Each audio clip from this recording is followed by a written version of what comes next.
Yo, how's it going everybody? Welcome to Lycan Studios. So as you may have noticed, we added another name to the credits. I want to give a huge shout out to Zachary. He is now a member of the Lycans of the Pack tier. So that means that he'll be receiving a postcard as soon as I get them in. I'm still waiting on them, but I can't wait to get him to send them out to you guys. Thank you so much again, man. I really appreciate it. If you guys would like to become an exclusive member of the pack, definitely check out the Patreon page. It'll be in the description below. Alright, so anyways, we are going to start a series of videos that I think you guys have been waiting on for a long time.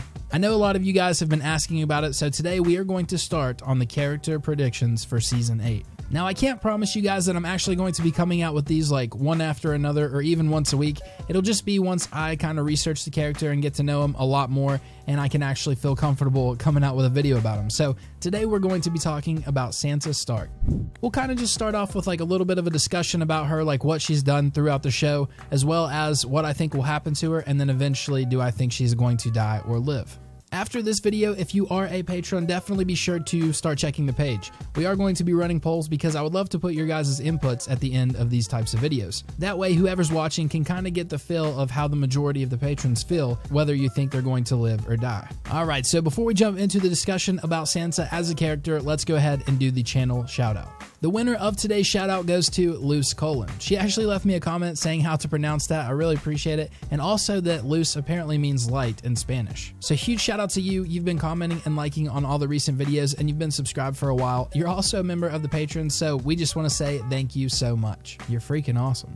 But anyways, we want to hit 200 likes on this video once again. You guys are killing it. I really appreciate all of you guys who take the time to hit the like button and just watch the videos in general. If you want to win one of the shout outs in the future videos, make sure to keep commenting and liking, and I promise it'll happen eventually. But alright, so let's talk about Sansa Stark. I'm pretty sure all of you guys know this, but just in case, Sansa Stark is the oldest daughter and second child of Lady Catelyn and Lord Eddard Stark. Born and raised in Winterfell, she sets off for King's Landing with her father and Arya after pretty much being promised to marry Joffrey, which pretty much you guys know all goes south and she ends up marrying Tyrion. So after that, of course, Joffrey is killed and Sansa flees the city. Peter Baelish, or Littlefinger, ends up taking her to the Eyrie where her Aunt Lysa is. After spending a little bit of time in the Eyrie, basically Littlefinger tells her that he is going to marry her off to Ramsay Bolton, or Ramsay Snow at the time, who is the son of Roose Bolton, the current warden of the North. She ends up escaping from Winterfell, which is kind of crazy because obviously that's her home, and finds herself at Castle Black meeting up with Jon. More time passes and the Battle of the Bastards occurs. Jon is obviously victorious and they take Winterfell back. While Jon goes to meet Daenerys, he basically gives Sansa control of the North. The main thing and pretty much only big thing that happens after that is she ends up talking with Bran and pretty much finds out what all Peter Baelish has done. And then her and Arya pretty much kill him.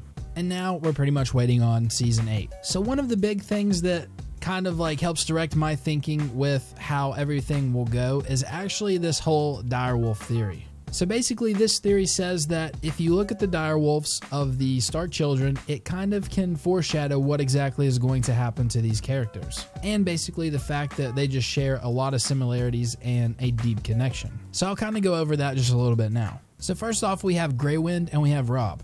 They both died alongside each other at the Red Wedding where they were both beheaded. Then we have Bran's direwolf Summer, who died in the cave, sacrificing itself so Bran and Mira could escape the Whites' onslaught. Mira tells Bran that he died in the cave as well when he became the Three-Eyed Raven, which is basically, like she said, when the character Bran died and the Three-Eyed Raven was born. So Rickon's wolf, Shaggy Dog, was killed when Rickon and Osha was captured by the Bolton allies. Soon afterwards, Rickon was of course killed by Ramsay in the opening of the Battle of the Bastards. And then we have Nymeria, who is currently roaming wild in the woods, not unlike the untamable spirit of Arya herself. Obviously, Ghost is still alive with Jon, so that pretty much leaves Lady and Sansa. So after Nymeria ended up attacking Joffrey and Arya ran her off, Lady was pretty much killed at the orders of Robert on behalf of Cersei.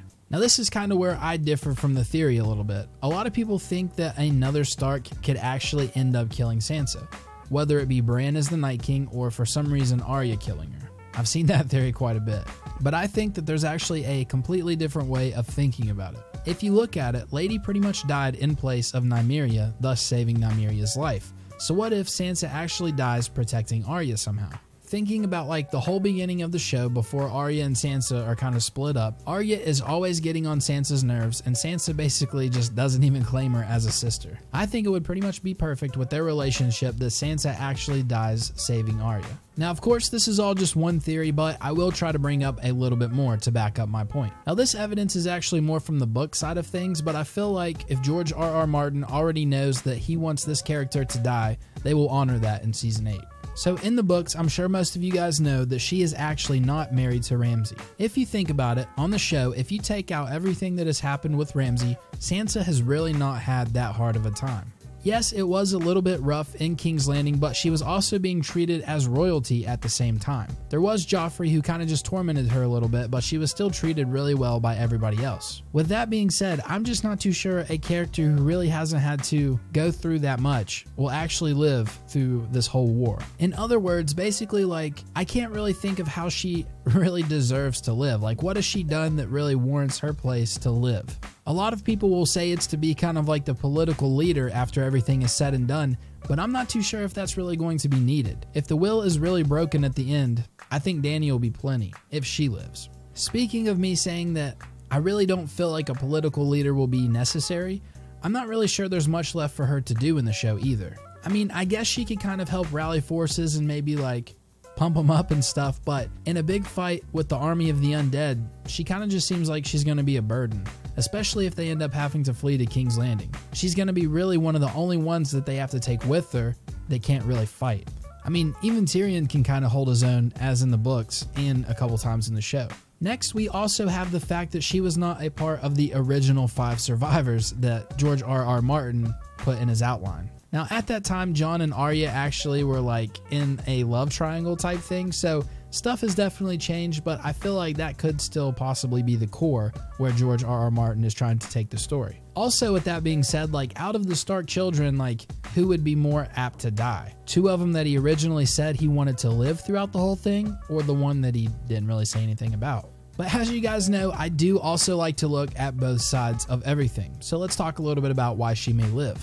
I've kind of been saying it a little bit as I've been talking about these different theories, but anyways, first and foremost, the Direwolf theory. Like Bran and Summer, Lady and Sansa could just be another metaphorical change in identity. The loss of Lady could just signify the death of her innocence and her beginning to become who she really is. She's obviously progressed as a character and is really starting to learn how to play the political in just the Game of Thrones. Maybe, just maybe, all of the Stark children will actually live. I did say it before, just because she wasn't in the original outline doesn't really mean too much considering how things have changed from there. Also, a lot of people seem to think that Dany is going to end up dying. If she does, they may possibly just need someone very political like Sansa to help rule. She could either end up being the queen, which I've heard in a couple theories, or she could just continue being the Lady of Winterfell.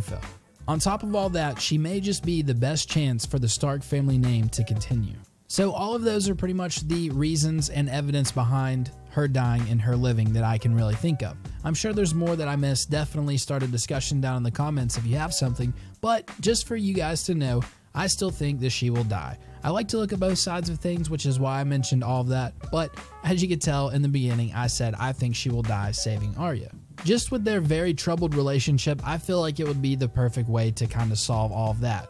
If she dies for Arya, of course, that's going to be the last things on our mind. She saved Arya's life. I honestly just feel like she is the odd one out and definitely does not bring as much to the table as the other Starks or characters in general. Real quick, before I do my outro, I just want to let you guys know that James Connell is now a member of Pups of the Pack. Huge shout out to him for becoming a Patreon supporter. I really appreciate it, man. It really means a lot. You'll now have access to some of the Patreon exclusive content, the one-time shout out that we're doing right now, and sneak peeks for future video thumbnails. I really hope you enjoy it. Thanks for the contribution. It really means a lot, man. Stay tuned for future videos. But that pretty much wraps this video up. You guys know how I feel now. Definitely let me know how you feel. Also, if you would like to vote on which character we are going to cover next, definitely check out the Patreon page. I'm going to do a public poll on it to see what you guys think. And also, after we finish up with the poll, I definitely want the patrons to be checking out the page so they can vote whether or not they think the character is going to live or die. But anyways, like I said before, hopefully you guys enjoyed the video. Make sure to smash that thumbs up button. We're shooting for 200. We'll see how close we can get. But anyways, this has been Lycan Studios. We'll see you in that next video. Peace.